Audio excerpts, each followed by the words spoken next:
Add me on Snapchat. It is Young Humor YT. I'm very active on there. I have a lot of cool stuff going on over there as well. So make sure you guys add me on Snapchat if you haven't already. And alright guys, let's get right to the video.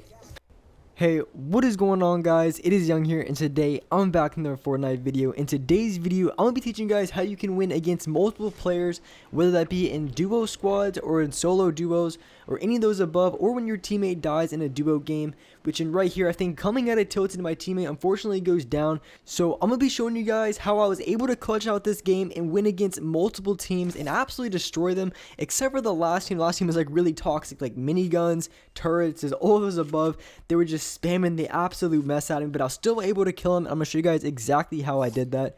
And before we get into the video, I'm going to be launching up another V-Buck giveaway. If you guys want a chance to win some free V-Bucks, all you have to do is to drop a like on this video, make sure to subscribe to the channel, turn on my notifications, and leave a comment down below of your Xbox gamer tag, PSN gamer tag, or Epic account. And then lastly, I just want to say I will be launching up a second YouTube channel pretty shortly, and so for this YouTube channel I have a lot of gameplay and stuff like that. I do tips on it, but I do end up throwing out a lot of highlights and a lot of cool stuff like that. Also 1v1s that I play, so on my second channel I'm gonna have a lot of 1v1s, highlight plays, different stuff like that, short videos like 3 to 5 minutes. So those are gonna be very good videos. You guys definitely want to make sure you check them out when I start uploading, probably in the next few days.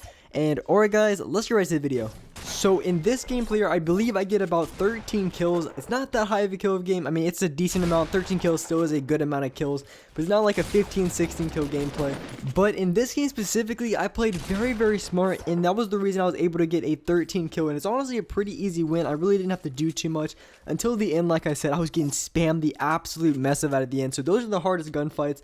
Other than that, I had really good positioning, and I'm going to show you guys exactly what I did to have that positioning. So when it comes to taking out multiple people or taking out multiple squads at the exact same time, you have to be really careful. You always want to make sure you have high ground. And right here, I only see this guy right here, but I have to be careful because he probably 9 times out of 10 is going to have a teammate somewhere. But I spray the mess out of this guy. He drops down and then he dies to fall damage. And I don't think I really realized that at the time, so I was kind of still looking for him. And then I got shot from another guy on the hill. I thought this was his teammate, but the same thing still applies. Every time you see one player in a duos games, or especially in squad games, you just automatically assume that there's going to be another player. So with that being said, when you go for shots, you always want to try to get that first tag off, that first shot off, but you have to be really careful about peeking, because if he does have a teammate, you know, especially when I play and I go for kills, a lot of times what I do is in duo games when my teammate's alive, when I see another player shooting at my teammate, usually when they're shooting at your teammate, they're peeking extra hard, not even looking at you.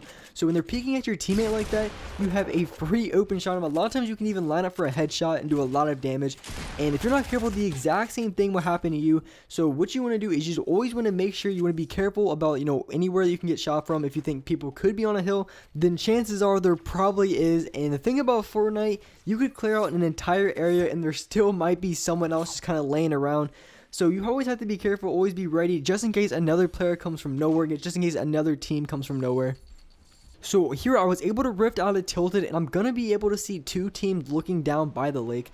So I'm looking at the circle right now. It is just outside the circle, and what I want to do to have really good positioning and give myself the best chance of winning this gunfight is the best thing to do would probably not even just jump down right on top of them. The best thing to do is come out from a third-party angle like this. So from this angle, I have high ground, I have angles on both of these players, and I'm not going to get caught in between fighting a bunch of players, because if I would have pushed from any side, honestly, I would have got sprayed from the other team, and I also would have got sprayed from that team. So I would have gotten shot from pretty much 3 or 4 different players at the exact same time. But at this angle right here, I was able to get an easy knock on that player while the other team was still looking at them. So I go ahead and pop my turret, and I've always built around me when I pop my turret just so I can't get shots from the side. It's really going to prevent that. Of course, sometimes if they have a good angle, they might be able to. So right there, I was able to finish off that team. I didn't want to let that guy go for the revive. And it's also really important when it comes to duo squads. You always want to try to make sure as best you can. Sometimes you can't, you get lasered. But once you get that knock, a lot of players, you know, they're just begging their friends, you know, come pick me up. So a lot of the times there's going to be someone trying to go for that revive. So you want to do anything you can to try to stop that revive, whether you shoot at their wall, maybe even just breaking, because a lot of times when it comes to new players, when they go for that revive, they're completely unaware.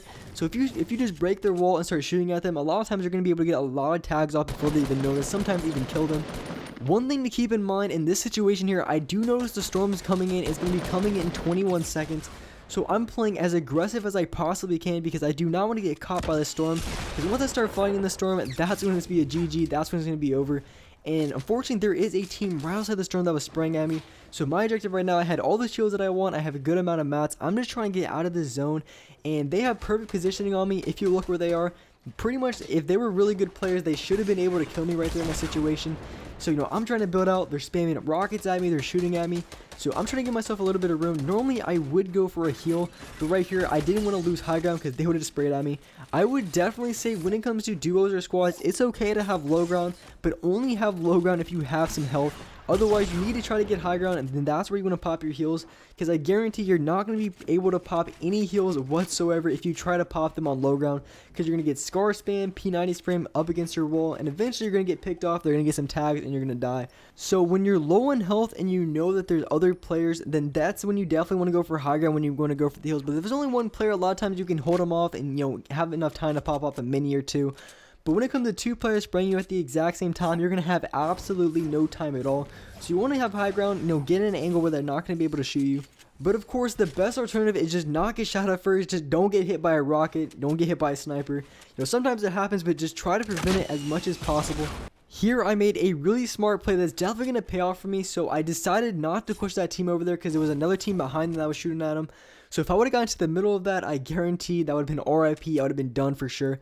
So what I was going to do is I was going to look around, trying to find some bandages, and I'm keeping myself to the edge of the zone. And when I'm at the edge of the zone, I know there's not going to be anybody behind me, because if you're going into this solo and there's multiple teams, you do not want to get into the middle of them, because there's not a chance you're going to live out of that unless you have like a launch pad or something that you can get away. But if you get caught between two teams, you might as well just say GG, or you have to turtle up and just hope that they fight each other. It was definitely clutch in this game that I was able to find enough health, and I was able to find those bandages right there in that cave. And so, like I said, what I was doing, I was playing the edge of the zone. I didn't want to have too much of myself in the middle of it, because that's when I got screwed over. So this was the most toxic team I've ever seen in a long time. But from this high ground, I see a guy coming up. He's looking around. I was able to get a few tags, and since I made him low, I know he's probably going to have a teammate nearby.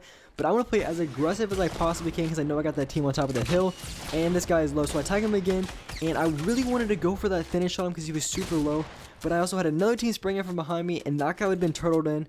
But normally, when you make a player low in a 1v2 situation or in a squad situation, you want to try to focus that player as much as possible, because when they're low, and if you can get that knock, it's going to be crucial, because once they have them knocked, their teammate is going to be playing a whole lot different. They're not going to be playing as aggressive, or sometimes good players would play more aggressive, but it really depends on the situation. But most of them, most likely 9 times out of 10, they're going to try to end up going for that revive on their teammate, or just try to do something off of their teammate, which is going to give you a lot of opportunity to get that kill. So if you can just get one knock in a situation like that, you're going to be in a really good spot. Even if it's still a 1v1, you're going to have a major advantage just because their teammate is down.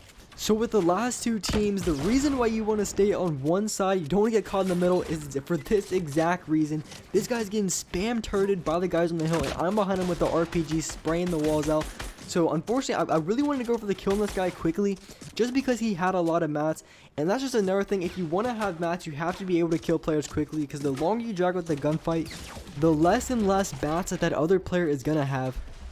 I would definitely say this player right here probably ran from either 1500 to 2000 mats, just trying to avoid gunfire. I was able to get the wall right here, pop him with a headshot, get the finish on him. So I decided to hide behind a tree just because it's pretty unpredictable, and I wanted to try to get a few tags off before anything, or before even going to the gunfight. You always want to try to get a few tags off. So this bot just goes on a turret, and I absolutely destroy him for it.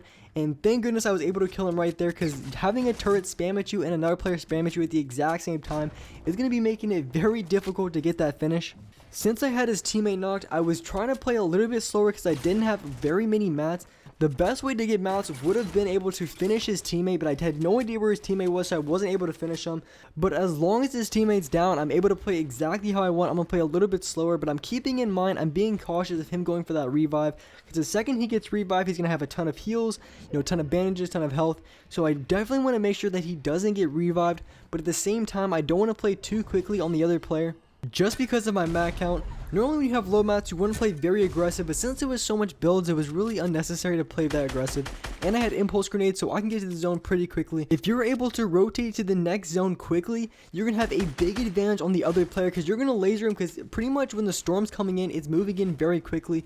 So the other player has to pretty much run the entire time, or he's gonna get absolutely destroyed. I accidentally hit myself with my RPG there. I was trying to just knock him down, give myself that height advantage.